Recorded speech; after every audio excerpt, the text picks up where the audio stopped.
दिल्ली में आईएएस अधिकारी corona positive, स्वास्थ्य विभाग में कर रहे थे स्पेशल ड्यूटी। संपर्क में आए सभी लोगों की चल रही है छानबीन। लद्दाख में बॉर्डर पर तनाव के बीच भारत और चीन में मिलिट्री कमांडर लेवल की बातचीत। दोनों देश पूरे विवाद का शांतिपूर्ण तरीके से हल निकालने पर सहमत। जम्मू कश्मीर में शोपियां में सुरक्षा बलों और आतंकियों के बीच मुठभेड़, एक आतंकी ढेर, ऑपरेशन जारी। देश में कोरोना के मामलों में अब तक सबसे बड़ी छलांग, 24 घंटे में 9,971 नए मरीज। और मोदी सरकार ने रोजगार गंवाने वाले प्रवासियों के लिए तैयार किया मेगा प्लान। मनरेगा, जनधन योजना, किसान कल्याण योजना, पीएम आवास योजना समेत अन्य केंद्रीय योजनाओं के तहत मिशन मोड में किया जाएगा काम।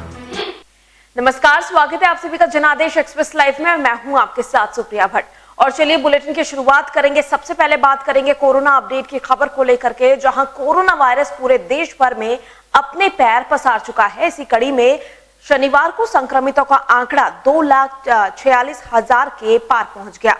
इसके साथ ही भारत में संक्रमितों के मामले में दुनिया भर में छठे स्थान पर पहुंच गया है।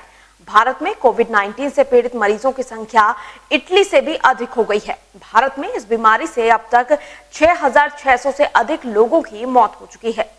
गौरतलब है कि भारत में 1 मई के बाद विशेष ट्रेनों से प्रवासियों के बड़े शहरी क्षेत्रों से ग्रामीण इलाकों में जाने के कारण ऐसे राज्यों की संख्या दुगनी हो गई है, जहां कोरोना वायरस मामलों की संख्या 1,000 से अधिक है। जबकि कुछ ऐसे राज्य भी हैं जहां ये आंकड़ा 10 गुना या उससे अधिक बढ़ा है।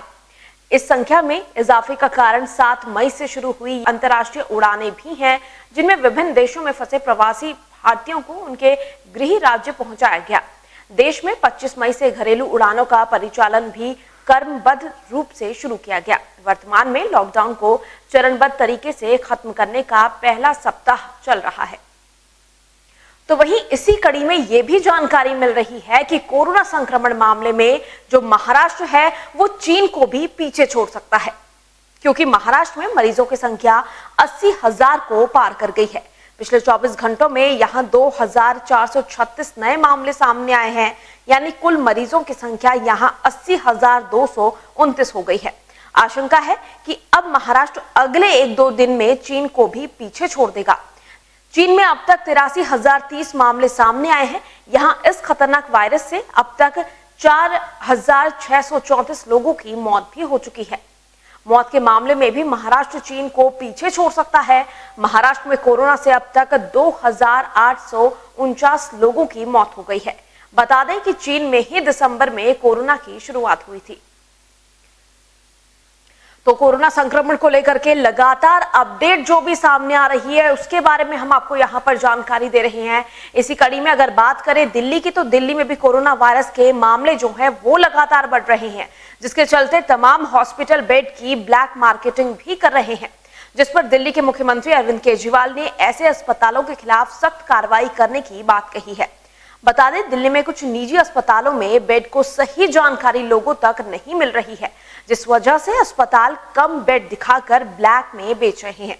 वहीं अस्पतालों द्वारा इलाज से मना करने को लेकर सीएम केजरीवाल ने कहा कि अब से एक वॉलंटियर्स प्राइवेट अस्पतालों में बैठेगा, जो लोगों को बेड दिलाने में मदद करेगा। सरकार ने आदेश जारी कर दिए हैं। अब से किसी भी सस्पेक्ट मरीज को एडमिट करने या इलाज करने से अस्पताल मना नहीं करेगा। अगर कोई अस्पताल सरकार का आदेश नहीं मानता है तो उनके खिलाफ सख्त कार्रवाई भी की जाएगी। जून के अंत तक दिल्ली को लगभग 15,000 बेड्स की जरूरत होगी। ये कहां से आएंगे? तो इसीलिए उनका ये सुझाव है कि दिल्ली के सारे अस्पताल केवल दिल्ली के लोगों के लिए कुछ महीनों के लिए होने चाहिए और दिल्ली के अस्पतालों को पूरे देश के लोगों के लिए फिलहाल नहीं खोलना चाहिए। उन्होंने ये कहा है कि अगर सबके लिए खोल दिया तो 3 दिन के अंदर आज जो 9,000 बेड दिल्ली सरकार ने कोविड के पेशेंट्स के लिए रखे हैं, ये मात्र 3 दिन के अंदर भर जाएंगे। इन सारी चीज़ों पे आज कैबिनेट ने गौर किया। अभी थोड़ी देर पहले हमारी कैबिनेट की मीटिंग थी और कैबिनेट ने गौर करके ये निर्णय लिया है कि हमें एक संतुलन बनाने की ज़रूरत है। दिल्ली सरकार में 10,000 बेड है, केंद्र सरकार में भी 10,000 बेड है। तो एक तरफ कल से हम बॉर्डर्स खोल देते हैं। बॉर्डर्स को खोलने के बाद दिल्ली सरकार के जो 10,000 दिल्ली सरकार के जो अस्पताल हैं, वो अस्पताल केवल दिल्ली के लोगों के लिए रिजर्व होने चाहिए। केंद्र सरकार के जो अस्पताल हैं उसमें भी 10,000 बेड्स हैं, वहां पे कोई भी देश भर से आके अपना इलाज करा सके। उसके ऊपर दिल्ली सरकार कोई आदेश नहीं पारित कर रही, उसके ऊपर कोई तो जो जैसे आज व्यवस्था है कि केंद्र सरकार के अस्पतालों में कोई भी जाके इलाज कराता है, केंद्र सरकार के अस्पताल सबके लिए खुले रहेंगे। प्राइवेट अस्पताल केवल दिल्ली वालों के लिए रिजर्व रहेंगे कोरोना तक। लेकिन कुछ प्राइवेट अस्पताल ऐसे हैं जो स्पेशल किस्म की सर्जरी करते हैं, जो सर्जरी बाकी देश भर में अवेलेबल नहीं है और लोगों को अपनी जान बचाने के लिए दिल्ली आना पड़ता है। जैसे ऑन्कोलॉजी सर्जरीज हैं, ट्रांसप्लांटेशन है, न्यूरो सर्जरीज हैं। इस किस्म की कुछ सर्जरीज जो कुछ चंद अस्पताल करते हैं, उन सर्जरीज के लिए देश भर से लोग अगर दिल्ली आके अपनी सर्जरी करवाते हैं, वो पूरे देश के लोगों के लिए खुला रहेगा। तो मुझे लगता है कि ये एक बैलेंस है जिसमें दिल्ली वालों के हितों की भी रक्षा होगी और देश भर से अपने जो नागरिक दिल्ली आके अपना इलाज कराना चाहते हैं उनके हितों की भी रक्षा होगी। पाकिस्तान में छिपे अंडरवर्ल्ड डॉन दाऊद इब्राहिम के कोरोना वायरस से मौत की अटकलें हैं, हालांकि इसकी कोई आधिकारिक पुष्टि नहीं हुई है।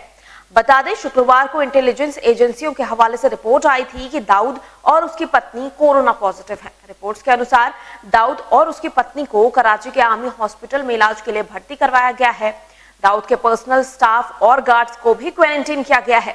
हालांकि दाऊद इब्राहिम के कोरोना संक्रमित होने की रिपोर्ट्स और उसके भाई अनीस इब्राहिम ने खारिज कर दिया है। अनीस ने दावा किया है कि भाई समेत परिवार के सभी सदस्य स्वस्थ हैं और कोई भी अस्पताल में भर्ती नहीं है। बता दें कि अनीस इब्राहिम दाऊद के डी कंपनी को चलाता है। और चलिए खबरों में आगे बात करेंगे, जहां सिविल सेवा प्री परीक्षा की जो तारीख है वो घोषित कर दी गई है। जी हां, संघ लोक सेवा आयोग ने सिविल सेवा प्रारंभिक परीक्षा 2020 की तारीख की घोषणा कर दी है। आयोग की वेबसाइट upsc.gov.in पर जानकारी दी गई है। इस बार परीक्षा के लिए आवेदन करने वाले करीब 10 लाख उम्मीदवारों को इसका इंतजार था। इस साल 2020 के लिए यूपीएससी सिविल सेवा प्रारंभिक परीक्षा का आयोजन 4 अक्टूबर को किया जाएगा। पहले ये परीक्षा 31 मई 2020 को की जानी थी, लेकिन कोरोना वायरस और लॉकडाउन के कारण इसे स्थगित कर दिया गया था। वहीं सिविल सेवा मुख्य परीक्षा का आयोजन अब 8 जनवरी 2021 को किया जाएगा। और फिलहाल यहां रुकेंगे एक छोटे से ब्रेक के लिए, जल्द हाजिर होते हैं कुछ और खबरों के साथ।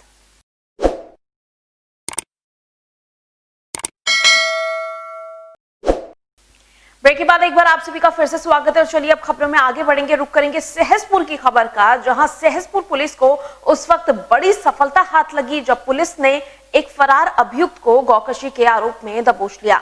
आरोपी की पहचान यासीन निवासी ग्राम खुशहालपुर थाना सहसपुर देहरादून के रूप में हुई है, जिसकी उम्र 33 वर्ष बताई जा रही है। आरोपी यासीन की गिरफ्तारी उसके घर खुशहालपुर से हुई है, जिसके विरुद्ध विभिन्न धाराओं में मुकदमा दर्ज कर न्यायालय में पेश किया गया है। अब तक पूरे कोरोना काल में राज्य के मुख्यमंत्री त्रिवेंद्र सिंह रावत के ऊपर अजीबोगरीब निर्णय लेने के आरोप लगाते हुए उत्तराखंड प्रदेश कांग्रेस कमेटी के उपाध्यक्ष सूर्यकांत धस्माना ने चारधाम यात्रा 8 जून से शुरू करने के सरकार की घोषणा पर प्रतिक्रिया देते हुए कहा कि लगता है मुख्यमंत्री अब चारों धामों में कोरोना भेजना चाह रहे हैं। उन्होंने कहा कि ऐसी परिस्थितियों में इस यात्रा का सरकार के पास कोई ब्लूप्रिंट नहीं है कि कैसे यात्रा करवाई जाएगी। उन्होंने कहा कि अभी राज्य और देश में कोरोना संक्रमण नियंत्रण में नहीं है, बल्कि लगातार संक्रमण बढ़ रहा है और लोगों में भय का वातावरण है। उन्होंने कहा कि वर्तमान हालातों में यात्रा शुरू करवाने का मतलब कोरोना संक्रमण को फैलाने का पूरा इंतजाम करने जैसा ही होगा। उन्होंने मुख्यमंत्री से इस संबंध में तुरंत पुनः विचार कर यात्रा स्थगित करने की मांग की। देखिए, मुख्यमंत्री जी ने और शासकीय प्रवक्ता ने चार धाम यात्रा के बारे में जो बयान दिया है, 8 जून से चार धाम यात्रा शुरू होगी। मैं प्रदेश के मुख्यमंत्री जी से पूछना चाहता हूं कि वो चाहते क्या हैं, कैसे यात्रा शुरू करेंगे। अभी पूरे प्रदेश में संक्रमण लगातार बढ़ता जा रहा है। अस्पतालों में मरीजों को भर्ती करने की आपके पास जगह नहीं है। प्रदेश के अंदर आपके पास 7,000 सैंपल्स का बैकलॉग है जिनका रिजल्ट आना है। ऐसी स्थिति में आप चारधाम यात्रा शुरू करने की बात कर रहे हैं। सीमाओं से लोगों को अंदर आने के लिए परमिट की आवश्यकता है जो और प्रदेशों से आएंगे। तो आप कैसे 8 तारीख से यात्रा शुरू कर देंगे? कोई ब्लूप्रिंट है आपके पास? कैसे व्यक्ति जाएगा? कौन कौन लोग आ सकते हैं। रेड जोन से अगर कोई व्यक्ति आएगा तो पहले 21 दिन क्वारंटीन होगा, उसके बाद यात्रा में जाएगा। अगर कोई संक्रमित व्यक्ति आ जाएगा तो किस प्रकार से उसको आप रोकेंगे, किस प्रकार से उसका टेस्टिंग करेंगे, क्या आपके पास ब्लूप्रिंट है। पंडा पुरोहित विरोध कर रहे हैं, पूरा पंडा पुरोहित समाज पूरे चारों धामों का, यमुनोत्री का, गंगोत्री का, केदारनाथ जी का, बद्रीनाथ जी का, वो कह रहे हैं साहब अभी यात्रा शुरू नहीं करनी चाहिए। लेकिन मैं पूछना चाहता हूँ, क्या मुख्यमंत्री जी चारों धामों में कोरोना भेजना चाहते हैं? यमुनोत्री में, गंगोत्री में, केदारनाथ जी में, बद्रीनाथ जी में कोरोना का प्रकोप वहाँ भेजना चाहते हैं? क्या मंशा है मुख्यमंत्री जी? मैं समझता हूँ ये बहुत गैर जिम्मेदारी का बयान है और उनको पहले लोगों को मुतमईन करना चाहिए, लोगों को संतुष्ट करना चाहिए इस बात से कि कैसे संक्रमित रहित वहाँ पर यात्री पहुँचेगा। अभी प्रवासियों के आने का सिलसिला शुरू हुआ, उसको आप संभाल नहीं पाए। 60 से 10 दिन के अंदर 1100 की संख्या पहुँच गई संक्रमित लोगों की प्रवासियों के आने के बाद, क्योंकि आपने उनका इंतजाम ठीक से नहीं किया, आपने क्वारंटीन का इंतजाम ठीक से नहीं किया, आपने सीधा गांव में लोगों को भेज दिया। अब आप 4 धाम यात्रा शुरू करने की बात कर रहे हैं। मैं समझता हूं कि ये गैर जिम्मेदारी में बयान है और इस बयान को वापस लेना चाहिए। जब तक सरकार ब्लूप्रिंट जारी न कर दे तब तक ऐसी कोई घोषणा सरकार को नहीं करनी चाहिए। और चलिए खबरों में आगे बात करेंगे प्रयागराज की खबर का, जहां गरीब किसानों की सब्जी के ऊपर गाड़ी चलाने पर दारोगा को सस्पेंड कर दिया गया है। जी हां, प्रयागराज में घूरपुर हल्का नंबर 1 के दारोगा 2 दिन पहले किसानों की सब्जी पर पुलिस की गाड़ी चढ़ाते हुए रंगबाजी के साथ निकल गए थे। सोशल मीडिया में वीडियो वायरल होने के बाद जिले के कप्तान सत्यार्थ अनिरुद्ध पंकज द्वारा तत्काल दारोगा को लाइन हाजिर कर दिया गया। वहीं इस बात की जानकारी यमुना पार के नए पुलिस अधीक्षक चक्रेश मिश्रा ने दी। पूरा मामला लखनऊ प्रयागराज के घूरपुर इलाके का है। वहीं इस मामले पर सीएम योगी ने भी संवेदनशीलता दिखाते हुए किसानों की सब्जी रौंदने वाले पर कठोर कार्रवाई करते हुए दारोगा को सस्पेंड कर जांच के आदेश दे दिए हैं।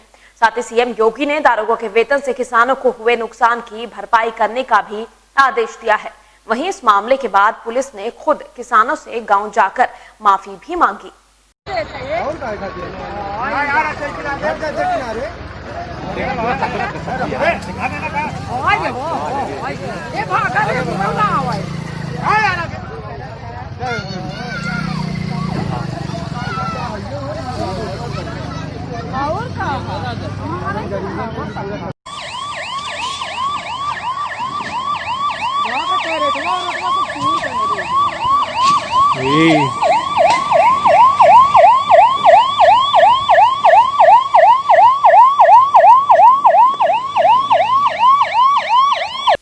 उत्तराखंड के सीएम त्रिवेंद्र सिंह रावत ने आपदा प्रबंधन प्राधिकरण के साथ बैठक की। बैठक में मुख्यमंत्री ने अधिकारियों को निर्देश दिए कि आपदा प्रबंधन की दृष्टिगत युवाओं को प्रशिक्षण दिया जाए। ग्राम सभा में भी समय समय पर लोगों को प्रशिक्षित करने के साथ ही स्कूलों में आपदा प्रबंधन से संबंधित सप्ताह में एक क्लास की व्यवस्था हो। साथ ही आपदा की चुनौतियों का सामना करने के लिए समय समय पर मॉक ड्रिल भी कराई जाए। सीएम ने कहा, उत्तराखंड की भौगोलिक परिस्थितियों के दृष्टिगत लोगों को आपदा प्रबंधन और आगजनी घटनाओं और वर्षा काल के लिए प्रशिक्षित करना जरूरी है। और चलिए अब खबरों में आगे बात करेंगे प्रेमनगर की खबर का, जहां से क्वारंटीन सेंटरों से बड़ी लापरवाही सामने आई है, जिससे संक्रमण फैलने का खतरा और भी बढ़ गया है। जी हां, प्रेमनगर में स्थित क्वारंटीन सेंटरों से निकले हुए कूड़े का पौंधा ग्राम के पास एक निर्जन स्थान पर फेंके जाने पर क्षेत्रवासियों ने हंगामा कर दिया। पूरा मामला ग्राम पंचायत पौधा विधोली कंडोली प्रेमनगर का है, जहां ग्रामवासियों का आरोप है कि फेंका हुआ कूड़ा यहां बनाए गए क्वारंटीन सेंटरों से लाया गया है, जहां से संक्रमित मरीज भी मिल चुके हैं और खुले में पड़े कूड़े को बंदर, पक्षी और कुत्ते खा रहे हैं, जिससे यहां बीमारी फैलने का खतरा और भी बढ़ गया है। इसी बीच खबर मिलने पर पहुंचे क्षेत्र के कई जनप्रतिनिधि और गांव वालों ने इसका विरोध करते हुए कर्मचारियों से खुले में डाला हुआ कूड़ा जलवाया। तो मेरे साथ इस बुलेटिन में बस इतना ही, लेकिन तमाम खबरों से जुड़े रहने के लिए देखते रहिए जनादेश एक्सप्रेस लाइव। नमस्कार।